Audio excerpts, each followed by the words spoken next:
Basic First, specialized platform for JEE Main, Advanced, NEET and 6 to 12. It's time for our Basic First mark sheet of the match, and there were plenty of sixes scored in Sharjah. But what are the sort of marks that Gautam Gambhir will allot to the players from Rajasthan and Chennai? Let's find out. As I first asked Gautam to talk about the winning side, Rajasthan Royals, and we have to start with SANJU SAMSON. If you had to give Samson marks out of 10, I think I can guess it, but how many are you giving him, and what do you make of that innings, Gautam? 10. I don't think he's done anything wrong apart from not scoring 100. Yeah, probably you can say 9.5 because he actually deserved to score 100. Again, I think just his ability and all those 8 or 9 sixes which he had hit, there was not even a single slog, and that shows the talent of the man as well. Yes, you will see Andrew Russell and David Millers and George Butlers and all these guys hitting those big sixes, but most of them will be slog and with their strength as well. But if you see Sanju Samson, absolutely effortless off the short ball against the fast bowlers, off the spinners, through the line. So that's just the ability of the man. And honestly, made Steve Smith look really ordinary as well when he was batting alongside Steve Smith, who's probably the top 2 or 3 batters in the world. Yeah, it's a fair point. And our next person is Stephen Smith. An interesting move to come up the order. And Sanju Samson did overshadow him in the early part of that Rajasthan innings. But as you look at the overall impact of the Smith innings, how many marks would you like to give Steve Smith?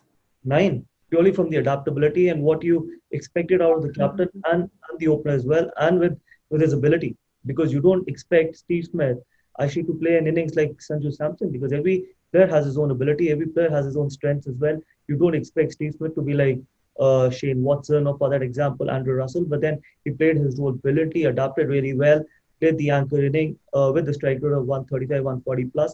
So probably 9. And Rahul Tewatia, a player that you rate very highly, a smart acquisition from the Rajasthan Royals, and turned out to be the outstanding spinner of the day amongst some very high-profile spinners from both teams. So what do you make of Rahul Tewatia, and what's your rating for him out of 10? 9.5. Purely from the point of view that he bowled with a very big heart as well, because easily you can go defensive in your mindset when you see that it's a small ground with the dew and your contemporaries or probably your opposition spinners have gone for those big runs. So you can easily go into that defensive mindset, but not even once he went into that defensive mindset, even when he was bowling to Sam Curran. And that's the reason why I probably thought that he bowled the best.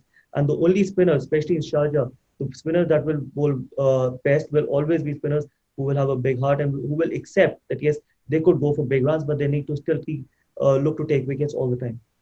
All right, let's move to the Chennai Super Kings now. And LUNGI NGIDI seemed to be a bowler above the others until that last over of that Jofra Archer onslaught. I wonder how that affects your marking system for LUNGI NGIDI. See, one over doesn't change. Yes, it does change a lot of things. But then just from the quality point of view, he was probably the most successful bowler in the first 3 overs as well. And that can happen to anyone. So, see, we've spoken a lot about Jasprit Bumrah in the first game as well, that he had a bad day. But someone can have a bad over as well here and there. And it was the last over. So unfortunate, but then again, I would actually give him 8.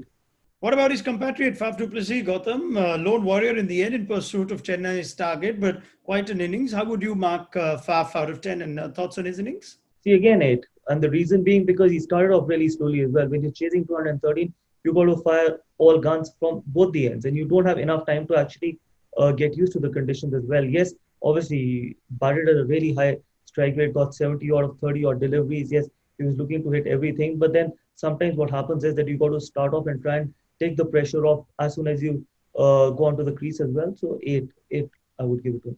And Sam Curran, who again gets himself for the second game running a promotion in the batting order and has the responsibility of bowling 4 overs. What do you make of Sam Curran today? 8.5. Reason being, just looks a very good package and just looks the player for the future as well. And I think he's going to develop into a very good T20 cricketer. Not only a T20 cricketer, but a good white ball cricketer as well. Yes, obviously he needs to learn how to bowl though in the death as well. You will not always get wickets where it starts gripping. There'll be flat wickets as well, especially when IPL happens in India. Imagine you bowling in Chinnaswamy or Wankhede. So he needs to still bowl in the death, but he's got the ability to hit those big sixes. Someone like Ben Stokes, I'm not going to compare him to Ben Stokes, but even today as soon as he came on the crease, he was able to hit that first ball for 6. So that's just the ability of a man. So 8.5 for him. All right, Gautam Gambhir, thank you very much. Detailed assessment from Gautam on players from Rajasthan and Chennai. That rounds up our Basic First mark sheet of the match.